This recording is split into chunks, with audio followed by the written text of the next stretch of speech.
it's 4, right? Mm-hmm. Episode number 4. We had the opportunity to talk with Taylor UPSAHL, and she's incredible, as she wasn't feeling well, and she still joined us for our podcast. Yeah.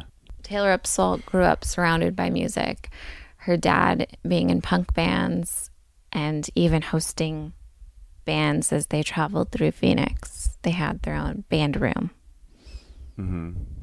where she jammed with bands traveling. Where she jammed. She jammed with the bands. From what I gathered, bands would play the Phoenix, Arizona area, and then they would crash at her house because her dad was in the punk scene. And when she'd get up in the morning, if they would be jamming or practicing or something or hanging out, and she would get to jam with these bands that are coming through Arizona all the time. Are you recording?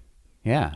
Because that was a great seamless banter. It was. We're bringing it backwards. With UPSAHL. Check. 1, 2, 3. Check. Perfect. Check. Can you hear everything? You're good? Yeah. All right, awesome. Sick. You grew up in Phoenix. Yeah, Phoenix, Arizona. Tell me about Phoenix, Arizona. It's very hot all the time. Yeah. It's a dry heat. The summers are crazy. But it was a cool place to grow up. I grew up in a really musical family, and my dad was in punk bands the whole time I was growing up. So wow. I was just very much into the music scene in Phoenix. And then my parents put me in a performing arts school when I was 10, and I went to that school until the time I graduated high school. So it was just the best experience ever. I feel like Phoenix is but my experience of Phoenix was kind of amazing. Because I got to go to the coolest school. I had the most supportive family. It was great. That's so cool. Yeah. So you were kind of born right into it then. If your dad was in a band, so did you get to go to his gigs when you were young? How did that work? Yeah, I mean it was punk bands, so he's not gonna bring his 2-year-olds to a punk show. Sure. But no, it was cool. We had a band room in the house, and anytime bands would be coming on tour through Phoenix, they would crash in my living room, and I would wake up this little 5-year-old, go have a jam session with the latest punk band that's crashing in my house. It was so fun. It was cool. That is really cool. And did you start singing at an early age? How did you get into performing? It was kind of it was never really a decision that I made of I want to do music. It was just the only thing I did from the time I could make noise. Wow. It was just so it was never really a should I do music? Should I play the guitar? Should I play piano? It just happened because it was the only thing I was interested in. When was the first time you remember going to see your dad play? I'm trying to remember the first time I saw actually, I do remember. I was probably 5. It was outside, and I was in the front. It was hardcore punk music, and I was wearing a little sundress, dancing around this field as my dad's singing this hardcore music. It was pretty fun. He was the singer in the band? Yeah. Oh, that's rad. Yeah, it was cool. Did he play an instrument as well? Yeah, he does guitar in most of his bands and a little bit of piano. So I learned guitar from him. And then his mom, my grandma, taught me piano when I was 5. Oh, wow. Yeah. So was piano the first instrument you learned, or did you learn guitar? I think both of them were kind of around simultaneously. 5 years old? Yeah. And it's cool too, learning just the basics of those instruments at such a young age made it a lot easier for me to be able to start writing really shitty songs when I was Sure. 8. But it was cool. It was what I did all the time. So you started writing at that early on as well, at 8 years old? I mean, obviously they were the worst things in the world. But still, to have that. It was so fun. Yeah, it's cool. And then in middle school, I started putting out albums and little EPs and playing shows around Phoenix. And I look back now and I'm okay, this is so embarrassing. But it's the best experience in the whole world. Yeah. I wouldn't trade it for the world. It was so awesome. Oh my gosh. Yeah. So how did you get the shows? So you had material together in middle school, which is crazy. So awesome. And then are your parents just helping you book shows and taking you, and they were just helping manage you and your band? Totally. Dadager, momager for the win. No, my dad would spend all the time in the studio with me. He would take me in and sit there literally the whole time and helped me like kind of learn the ropes of like how to be in the studio. And then yeah, he just started booking me shows. He got me like my first band. Like it was just the coolest thing, just to being in music and like playing shows and going to the studio. That's all like very intimidating. Like as a kid, you like see it in the movies and you're like, holy shit, this is scary. But it was cool because I just had like the best support system around me to be able to do it in, and it just made it like so much fun. So do you still have those recordings from when you were like in middle school? Yeah, no, they were out for like a while. And then when I started my UPSAHL project, the sound was just like totally different. I felt like a new woman. I was like growing into my 20s. So I took it all down. And now people are like, where's your old music? We want to hear it. So maybe it'll resurface one day, but we'll see. That's awesome. So everything you put out before wasn't what it is now. It was a previous project. Totally, yeah. And it then was now very like UPSAHL is just you, and it's a new thing. Totally. Yeah, new sound, new vibe. Wow. New me. It's great. It's so fun. That's really, really cool. Thanks. When did you first start playing outside of Phoenix? Literally this tour. Oh, really? Yeah, no, it's crazy. So like I had played a bunch of shows in Phoenix. The Phoenix music scene was so amazing to me, and then literally went on tour, and now I've got to play like a bunch of new cities that I've never been to. Like it's so cool. That's really cool. Yeah. This tour you're currently on is your first tour? Yeah, like ever. Oh, wow. It's so fun. I'm having like the time of my life. I'm bummed it's ending. We have literally 2 more shows left, but it's been so amazing. It's my favorite thing I've ever done, for sure. Really? Yeah. What was your favorite city so far? I don't know. I mean, the New York show was amazing. New York is my favorite place in the whole world. So just to be able to play there was so much fun. But there's like random gems. I loved Kansas City. I did not expect to love Kansas City at all. It was so dope. It's cool. You just find little things you love about each city, for sure. Yeah. You just put out, you were like on Billboard, and like, so that was all really, really recently, right? Yeah. How did you get signed to a label deal, and how did that all happen? Yeah, so I had moved to LA at the beginning of 2018, and I had signed a publishing deal with Universal Music Publishing. So I had moved there to start just like doing sessions and just writing, and then met David Massey from Arista, and we just like hit it off really well. And then a couple months later, he was like, I want you to be the first artist signed to the reopening of Arista. I was like, whoa, okay, let's go. Like it was great. So it's all very new to me, like being a part of a label. And it's really cool because since it's reopening, but it's an old iconic label, it has like that startup energy, and they like really, really care about the artists and like what they want. And it's just the perfect fit. I love it. That's really awesome. So when you went to LA, is that where you met the Universal Music people in the beginning? Well, I had met basically like at the end of 2017. I met with all the publishers and stuff because I like knew I wanted to go to LA, and like. How did you get hooked up with them? Were you still in Phoenix at the time? Yeah, I was still in Phoenix. I had met my management, and we were just kind of like trying to figure things out, and like all we knew was that I wanted to live in LA. So we were like, okay, how do we live in LA? How do we like write songs every day?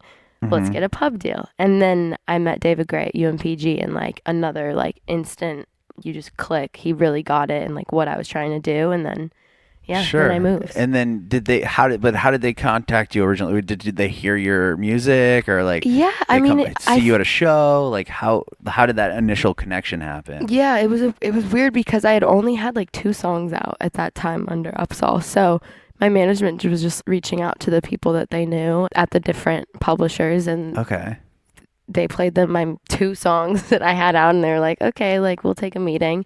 And then I guess it just happened very like organically, like going into meetings like that. That was like the first time I'd ever been into like a corporate music industry like thing. Yeah. I did not know what to expect. I thought it was going to be like very intimidating, very scary, but like I got in, and the music industry is just people that like music. Like it's not the end of the world. It's so like everyone is so chill, and like you just hit it off well if you're into the same kind of music, and that's what happened. And like I'm just so thankful for my team. They're like amazing. That's awesome. Yeah. And were they the first, after you got the publishing deal, were they the only label that you knew you were going to go sign with them, or you weren't shopping around to different people? Yeah, we weren't even like in a rush. We weren't like, oh, we need a record deal like this year. Like I was you know, just like writing and stuff. But then the most perfect thing came along, and I was like, you cannot say no to this. This is like the best thing in the whole world. It was Arista. It was like an iconic president running the label, and like everyone was just like so understanding of like what I wanted to do as an artist, and like weren't trying to put me into this box. And that's so hard to find sometimes in a label, so it was just, you could not turn something like that down for sure. Right. Yeah. Was your dad still in Phoenix at the time when this was all happening? Do you remember like telling him like, hey, I'm gonna sign to this iconic label? No, it was like insane. I was sitting in my bed. I have this really awful habit of sleeping in, and like my manager lives in New York, so he's up like 3 hours way ahead of time. Yeah, so he's 3 hours ahead, so he's up like 6 to 10 hours before I even like wake up for the day. So he's like blowing up my phone, and then finally like I wake up, I answer, and he's like, Taylor, like you just got offered a record deal. And I was just like, what? And then it was never even a conversation of whether or not to do it. We were just like, so we're doing this thing, like let's go. And I just remember hanging up, and I like sat in my bed. I was like, I had just woken up to like this news, and I started sobbing. I was just like, oh my God.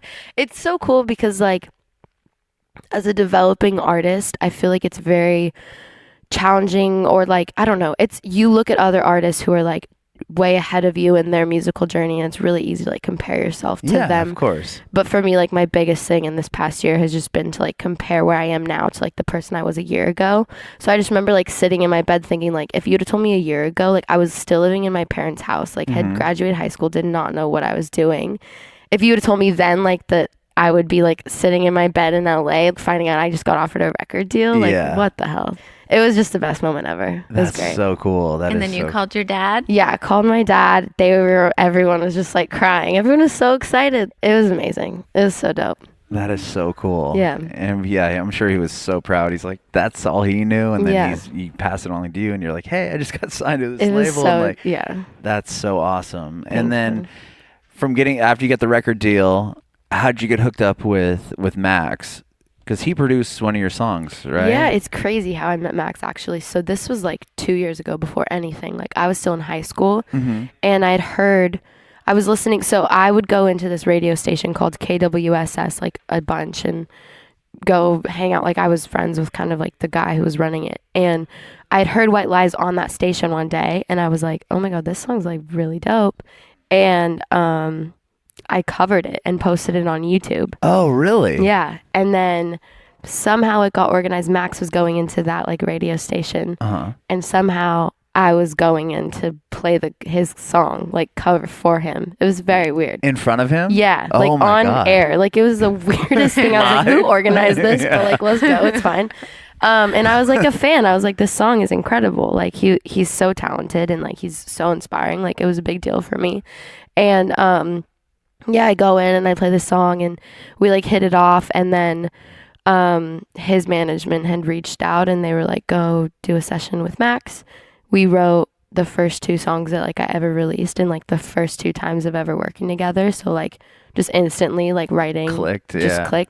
And then now we have the same management. We're like on the same tour. It's crazy. That's so rad. Yeah, it's dope. So you worked with Tim Pagnotta of Sugar Cult. I did. And you were unaware he was in Sugar Cult.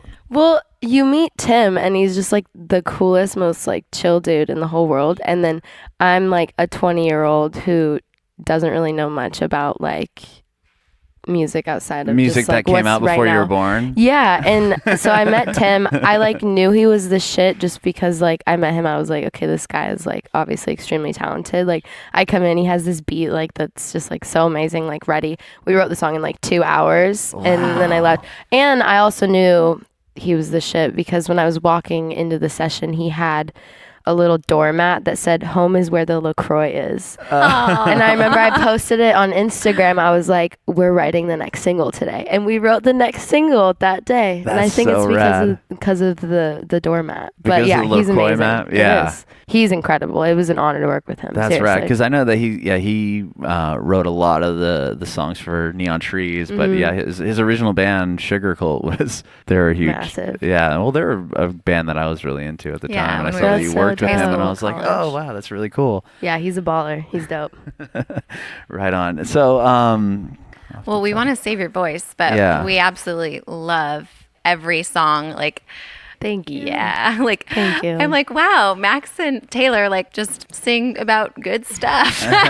But love it. No, that your voice is beautiful. Thank you. Like, we definitely know that you're going to be so successful, and Thanks. like you're already successful now. And Adam has his question that he asks all the artists. So take it away. Yeah, just do you have any advice for aspiring artists? I mean, you've made it from Phoenix, Arizona to LA. Now you're touring the country, and you have a song on Billboard, and you're signed to a huge label. Like, do you have any advice? Yeah, I guess. I mean, I touched on it a bit, is like not comparing yourself to other people. I think that's like my biggest thing, just because like people who are artists like because they don't fit in anywhere else. Like, they're meant to be kind of like weird and left of center. So like, don't feel like you have to like go into this like box or be like this other artist or like this other artist, because like what makes you a cool artist is that you're like not like everyone else. So just to like embrace that, I guess. Sure. Yeah, totally. Well, thank you for doing this. Best of luck and everything. We know you're going to be a huge success. Oh yeah, we'll see you again. We'll be like, please. Thank you guys so much for doing this. Thank you. You're awesome.